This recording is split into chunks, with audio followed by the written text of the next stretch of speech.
నమస్తే, this is Sourya. Welcome to our channel. ఈ రోజు మనతో పాటు సైకాలజిస్ట్ నళిని టీచర్ ఉన్నారు. వారితో మాట్లాడదాము. సైకలాజికల్ ఇష్యూస్, రకరకాల ఇష్యూస్ ఉన్నాయి. సో వీటి మీద మేడం ఏం చెప్తారు, మేడం అనాలిసిస్ ఏంటనేది తెలుసుకుందాం. హాయ్ మ్యామ్, నమస్తే. నమస్తే అండి మ్యామ్, అసలు ప్రపంచం ఎటో పోతా ఉంది. ఫస్ట్ థింగ్ మాట్లాడుకుంటే ఎక్కువగా సైకియాట్రిక్ ప్రాబ్లమ్స్ అనేవి ఎక్కువ కనిపిస్తూ ఉన్నాయి. సో ఇవి కొంతమంది కాదు, 80% పీపుల్ అసలు బయటికి చెప్పరు. అసలు మరి అది ఎందుకు చెప్పలేకపోతారు వాళ్ళు అనేది ఒక క్వశ్చన్. చెప్తే ఇలా సాల్వ్ చేసే వాళ్ళమేమో అని ఒకటి ఉంటుంది. సో మీలాంటి వాళ్ళని అప్రోచ్ అయ్యేటప్పుడు అసలు ఎలాగ కాంటాక్ట్ అవుతారు ఫస్ట్ పేషెంట్స్? మంచి ప్రశ్న అండి. అంటే మనము ఒక ఎక్స్పర్ట్ దగ్గరికి వెళ్ళాలి అనేది మంచి ప్రశ్న నిజంగానే. ఎందుకంటే ఈ సైకలాజికల్ మానసిక పరమైన విషయాలకి ఏ స్థాయి దాటాక మనము ఒక ఎక్స్పర్ట్ దగ్గరికి వెళ్ళాలి అనే ఒక అవగాహన పెంచడమే ఈ రోజులో మెంటల్ హెల్త్ డేస్ లో, అంటే హెల్త్ రిలేటెడ్ వాటిలో మెంటల్ హెల్త్ అవేర్నెస్ అనే కార్యక్రమాలతో చేస్తున్నారు ఎక్కువగా. అంటే అందరికీ మనకి బాధ, కోపం, ఆనందం, ఒక రోజు చాలా బాగా అనిపించడం, ఓ రోజు కొంచెం ఎందుకో పాత జ్ఞాపకాలు, పాత ఇబ్బందులు గుర్తు రావడం, లేకపోతే ఓ రోజు కోపం, ఓ రోజు మహా విపరీతంగా విసుగు రావడం, ఒక రోజు అసలు ఏమి చేయాలనుకోకపోవడం, ఇవన్నీ అందరికీ సాధారణం. ఎందుకంటే మనలో అందరిలో అన్ని ఎమోషన్స్ ఉంటాయి. ఓకే, ఇందులో పాజిటివ్ ఎమోషన్స్ ఏమో హ్యాపీనెస్, అంటే ఆనందంగా ఉండటం, హోప్ఫుల్ గా ఉండటం, సర్ప్రైజ్, బీయింగ్ లవ్డ్, బీయింగ్ ఫ్రెండ్లీగా ఉన్నామని భావన ఉండటం, కాన్ఫిడెంట్ గా ఉండటం. ఓకే, ఇవన్నీ పాజిటివ్ ఎమోషన్స్ అనుకుందాం. బాధ, కోపము, ఒంటరితనము, జుగుప్స, చిరాకు, ఇలాంటి భావాలన్నీనేమో నెగిటివ్ ఎమోషన్స్ అంటాం. ఎప్పుడైతే మనకి ఈ పాజిటివ్ ఎమోషన్స్ అయినా విపరీతంగా ఉన్నాయి అంటే అది ఎక్కడికి ఆపాలో, ఎంత కాపాలో, ఎంతసేపు ఆ ఎమోషన్ లో మనం ఉంచుకోవాలి అనేది మన కంట్రోల్లో లేకుండా అయిపోతుంది. అంతకు మించి అంటే నువ్వు ఎక్కువ ఆనందంగా ఉంటే కూడా కొంచెం నష్టం తక్కువే. మరీ ఎక్కువ ఆనందం వల్ల ఉండే ప్రాబ్లం అంటే ఇప్పుడు చూడండి, కొంతమంది కుర్రాళ్ళు బాగా ఆనందంలో కారు విపరీతంగా హైపర్ యాక్టివ్ అయిపోయి విపరీతంగా నడిపేసేసి ఆ నడపడంలో ఇంకొకరికి ప్రమాదం చేసేది. అది కూడా వాళ్ళకి ఆనందాన్ని వ్యక్తపరచడం, ఎలా వ్యక్తపరచాలో తెలియక వాళ్ళ ఆనందంలో ఉత్సాహం, అంటే విపరీతమైన ఉత్సాహంలో చుట్టుపక్కల వాళ్ళకి ఇబ్బంది కలిగించేలాంటిది. అలాంటివి లేదంటారా, అది బిహేవియరల్ ప్రాబ్లమ్స్ అవి. కానీ ఎప్పుడైతే నెగిటివ్ ఎమోషన్స్ లో, అంటే ఒక బాధ అనేది తీసుకుందాం, ఆ బాధ ఎవరికైనా బాధ అనేది ఉంటుంది, కానీ దానికి కూడా ఒక సమయం ఉంటుంది. అంటే ఎంత సమయం ఉంటుంది ఆ సమయం, కానీ మీకు ప్రొలాంగేటెడ్ సమయం ఉంది, చాలా ఎక్కువ సమయం ఉంటుంది. మళ్ళీ మళ్ళీ మళ్ళీ గ్యాప్ లేకుండా ఎక్కువ ఆ బాధ అనే స్టేట్ లోనే వాళ్ళు ఉంటున్నారు. బాధ అనే దాంట్లో నుంచి వాళ్ళని వాళ్ళు బయటికి తెచ్చుకోవాలని అనుకుంటున్నప్పుడు వాళ్ళు ప్రయత్నాలు ఎలా చేస్తున్నారు, ఎన్ని ప్రయత్నాలు చేసినా ఆ బాధ అనే ఒక ఎమోషన్ నుంచి వాళ్ళు బయటికి రాలేకపోతున్నారు. ఇది ఎక్కువ రిపీటెడ్ గా అవుతూ ఉంటే, ప్రొలాంగ్డ్ సాడ్నెస్ ఉంటే అది మళ్ళీ డిప్రెషన్ లోకి వెళ్లే అవకాశం ఉంటుంది. కాబట్టి సో నాకు దీని పట్ల నాకు ఇలాంటి ఒక భావన వస్తోంది. ఇప్పుడు ఈ భావన నుంచి నేను బయటికి వెళ్ళలేకపోతున్నాను. అది ఎలా వెళ్ళగలుగుతున్నదని నేను రకరకాల మార్గాలు వెతికినా. కొంతమంది పుస్తకం చదవచ్చు, కొంతమంది పాట పాడచ్చు, కొంతమంది ఇతరులతో కలవచ్చు, కొంతమంది దైవ ప్రార్థన, కొంతమందికి డాన్స్, కొంతమంది పెట్స్ ని పెంచుకోవటము, కొంతమంది తోట పని చేసుకోవటము, కొంతమందికి ఉద్యోగంలోకి వెళ్ళిపోతే అసలు వెనకాల ఏమున్నాయి అన్ని మర్చిపోతుంటారు. ఇలా ఎవరి ఎస్కేప్, ఎవరి డైవర్షన్ వాళ్ళకు ఉంటుంది. ఇవేమి పని చేయడంలా, ఇందులో ఏ పని చేస్తున్నా కూడా మళ్ళీ అది కూడా ఒక సాడ్ స్టేట్ లోనే చేస్తున్నారు. ఇవి సైన్స్.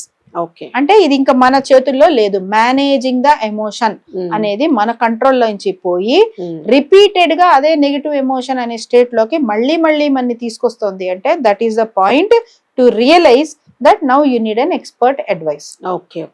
ఇందులో బిహేవియర్ ప్రాబ్లం, అంటే వాళ్ళ రోజువారీ దైనందిక జీవితం కూడా డిస్టర్బ్ అవుతుంది దీని వల్ల. అది ముఖ్యమైన సైన్. ముఖ్యమైన ఫస్ట్ సైన్ ఏంటంటే వాళ్ళ దైనందిక జీవితంలో వాళ్ళు రోజువారీ వాళ్ళ కోసం వాళ్ళు చేసుకోవాల్సిన విషయాల్లో కూడా బాగా తేడా రావడం మొదలు పెడుతుంటుంది. అందువల్ల ఆకలి లేకపోవడం, లేదా పడుకుంటే ఎక్కువసేపు పడుకోవడం, స్నానాలు అవి చేయకపోవడం, చుట్టుపక్కల సోషల్ రిలేషన్షిప్ డిస్టర్బ్ కావడం, అయితే ఎవరితో మాట్లాడకుండా వాళ్ళలోనే వాళ్ళు ఎక్కువ సమయాన్ని గడపడము, వాళ్ళతోనే మాత్రమే ఎక్కువ సమయాన్ని గడపటము, అదే స్టేట్ ని కంటిన్యూ అయ్యేలాంటి మార్గాలే మళ్ళీ వాళ్ళు వెతుకుతూ ఉంటారు.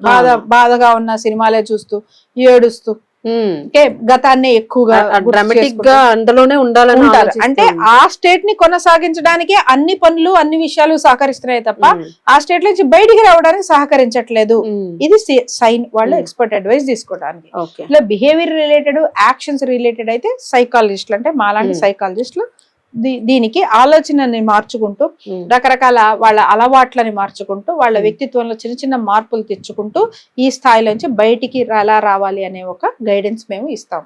కానీ ఒకవేళ అది ప్రొలాంగ్డ్ సాడ్నెస్ కాస్త డిప్రెషన్ లోకి వెళ్ళిపోతుంది, ఆశ లేకపోవడం, నిరాశ కాస్త జీవితాన్ని అంతమొందించుకోవాలి అనుకునే ఒక సూసైడల్ టెండెన్సీ వెళ్ళిపోతుంది. లేకపోతే కోపము, ఉద్రేకము లాంటిది వాళ్ళని వాళ్ళు గాయపరచుకోవడం కానీ మరొకరిని గాయపరిచే వరకు వస్తుంది.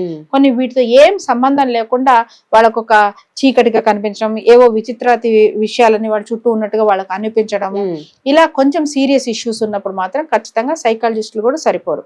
దీనికి క్లినికల్ సైకాలజిస్టులు, సైకియాట్రిస్టులు అవసరం అవుతాయి. అంటే ఇక్కడ కేవలం బిహేవియర్స్ రిలేటెడ్ కాదు, మైండ్ వైరింగ్ లోనే డిఫరెన్స్ వస్తుంది, మెడికల్ పరంగా వస్తుంది అన్నమాట. సో దానికి ఏం టెస్టులు చేయాలి, ఎలాంటి స్కేలింగ్ ఉపయోగించుకొని ఏ స్థాయిలో ఉన్నారో చూసుకొని ఆ టెస్టులు చేసి మనకి ఎలా అయితే ఇప్పుడు నాకేదో చిన్నగా పట్టేసింది అంటే ఏ ఆయిలో అదో ఇదో ఆయింట్మెంట్ రాస్తాను, కానీ అది బాపు ఎక్కువ అవుతుంది, చేయి మంత్రం తిప్పుతుంది అంటే ఫస్ట్ నేను ఏం చేస్తాను ఆర్థోపెడిక్ దగ్గర.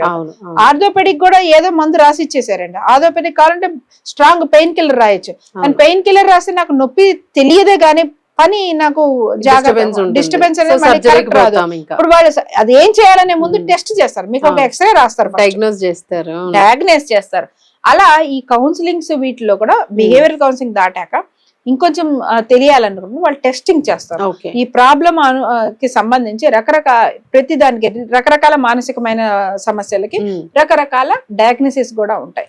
అది వాళ్ళు ఇప్పుడు ఏదో మెషిన్ పెట్టి లోపల ఆలోచనలు ఏం చెప్పలేరుగా, అందుకని కొన్ని ప్రశ్నల రూపంలో కొన్ని ఒక విషయాన్ని చూపించి దాని ద్వారా వాళ్ళకి ఏం అర్థం అవుతుంది అన్న విషయంలో ఇలాంటి టెస్టింగ్ ద్వారా వీళ్ళ ఆలోచన విధానం ఎలా ఉంది అనేది పట్టుకొని అది కేవలం ఆలోచనకు సంబంధించేనా, ఇందులో బాడీ స్ట్రక్చర్ లో బ్రెయిన్ ఫంక్షనింగ్ లో కూడా ఇంక్లూడ్ అయ్యింది అన్న దాన్ని బట్టి ఇది అసలు మందుల వరకు వెళ్ళాలా మందుల వరకు వెళ్ళకూడదు అనే ఒక నిర్ణయం తీసుకుంటారు. ఇది నెక్స్ట్ స్థాయి. కానీ ఇది కూడా ఇంత పాయింట్ ఏంటంటే ఇంత ఎందుకు వివరంగా చెప్తున్నారంటే మానసిక పరమైన విషయాలు కూడా ఇంత స్ట్రక్చర్డ్ అప్రోచ్ ఉంది మనకి, అవును, కానీ అవ్వట్లేదు, అది తెలియటం లేదు. మనకి ఎలా అయితే ఒక జ్వరం వచ్చిన వెంటనే మనం ముందు ఓ డోలో వేసుకుంటాం, తగ్గచ్చు తగ్గకపోవచ్చు, తగ్గనప్పుడు 2 రోజులకి తగ్గలేదు అంటే మనం పరిగెత్తుకుంటూ డాక్టర్ దగ్గరికి వెళ్తామా లేదా, మన వాళ్ళకి ఇచ్చినంత శ్రద్ధ వాళ్ళకి ఇచ్చినంత అవగాహన ఉన్నది ఎలా అయితే ఉందో శారీరక పరమైన సమస్యలకి మానసిక పరమైన సమస్యలు కూడా అలాంటి స్ట్రక్చర్డ్ అప్రోచ్ వైద్యంలో ఉన్నది. అది నమ్మితే జ్వరం వచ్చినప్పుడు డాక్టర్ దగ్గరకు పాల్గొనడం ఎంత సహజంగా భావిస్తారో ఇలాంటి మానసికమైన సమస్యల్లో కూడా ఎక్స్పర్ట్స్ దగ్గరికి వెళ్ళటం అంతే సహజంగా భావిస్తారు. అది మనకి ఇంకా నమ్మకం రావడం. ఇప్పుడు మార్పు అంటూ అసలంటూ వచ్చింది, కానీ ఇప్పుడు చాలా వరకు ఎలాంటివి ఉన్నాయంటే అండి, పిల్లలు మాట వినట్లేదని తల్లిదండ్రులు, భార్య మాట వినట్లేదని భర్త మాట వినట్లేదని భార్య, అత్తగారుల వల్ల ఇబ్బందులు పడుతున్న వాళ్ళ ఎంతకి మరొకరు కారణం అవడం వల్ల వీళ్ళు ఇబ్బంది పడుతుంటే అలాంటి కేసెస్ లే ఎక్కువ వస్తున్నారు. ఇంకా అవగాహన అవసరం. ఎవరి వల్ల నీకు ఇబ్బంది అవుతుంటే అది చెప్పుకొని నీ ప్రాబ్లం సాల్వ్ అవడం మాత్రమే కాదు, నీకు కూడా ఒక ఎరుక ఉండాలి. దీన్ని స్వీయ అవగాహన అంటాం మేము, సెల్ఫ్ అవేర్నెస్. మీ ఎమోషన్స్ మీద మీకు ఒక ఐడియా ఉండాలి, నాది ఏది డామినెంట్ ఎమోషన్, ఓ రోజులో ఎక్కువ శాతం నేను ఏ ఎమోషన్ లో నడుస్తున్నాను, ప్రతిదీ దేనికి నాకు ట్రిగ్గర్ అవుతుంది. కొంతమంది చూడండి ప్రతి విసిగే వాళ్ళకి, అవును అన్ని విసిగే, అవును మొదలు పెడుతూ అన్ని విసిగే, ఎక్కడెక్కడికో వెళ్ళాలి అంటారు, ప్రయాణం మొదలైన విసుగొచ్చేస్తుంది వాళ్ళకి, వాళ్ళని కలవాలి వీళ్ళ కలవాలి అంటారు, ఇద్దరు కలవడం విసుగొస్తుంది, చదువు అంటారు చదవడం విసుగొస్తూ ఉంటుంది వాళ్ళకి. కొంతమందికి అది, కొంతమంది తూ అన్న కోపం వస్తుంది, తా అన్న కోపం వస్తుంది, అడిగితే అడిగారని విసురుగొట్టే వాళ్ళు ఉంటారు.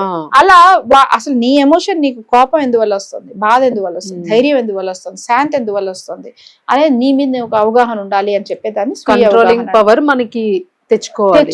అబ్జర్వేషన్ ఫస్ట్, మన భావాల మీద మనకు అబ్జర్వేషన్, అది మనం ఎలా వ్యక్తపరుస్తున్నాము, ఆ భావాలని ఏది డ్రైవ్ చేస్తుంది, ఎలాంటి ఆలోచన మన భావాలని డ్రైవ్ చేస్తుంది. ఇలా డ్రైవ్ చేస్తున్నప్పుడు మనం చేస్తున్న పనులు ఏంటి, ఆ పనులు పాజిటివ్ పనులా నెగటివ్ పనుల, ఇలా మన మీద మనం ఒక దృష్టి పెట్టుకోవాలి. మన మీద మనం ఎంత దృష్టి పెట్టుకుంటే మన భావాల మీద మనకు అంత క్లారిటీ వస్తుంది, కరెక్ట్ దాన్ని కరెక్ట్ గా అడ్రస్ చేయగలుగుతాం. Exactly ma'am. చాలా మంది అసలు అదే మనం అనుకున్నట్టుగా 80% పీపుల్ ప్రతి ఒక్కరిలో కూడా ఇప్పుడు సైకలాజికల్ డిజార్డర్స్ చాలా ఎక్కువ ఉంటున్నాయి. వర్క్ స్ట్రెస్ కానివ్వండి, మీరు అన్నట్టుగా ఫ్యామిలీస్ కూడా న్యూక్లియర్ ఫ్యామిలీస్, సో ఇట్లాగా మీరు చెప్పినట్టుగా సీరియస్లీ వాళ్ళు అప్రోచ్ అవ్వగలిగితే మీలాంటి సైకాలజిస్ట్ని, దెన్ సైకియాట్రిస్ట్ అనేది next option, next level. So ఇక్కడే వాళ్ళకి కొంచెం బ్రేక్ పడే ఛాన్స్ ఉంటుంది, బూస్టప్ వస్తుంది వాళ్ళకి. Thank you ma'am. Thank you.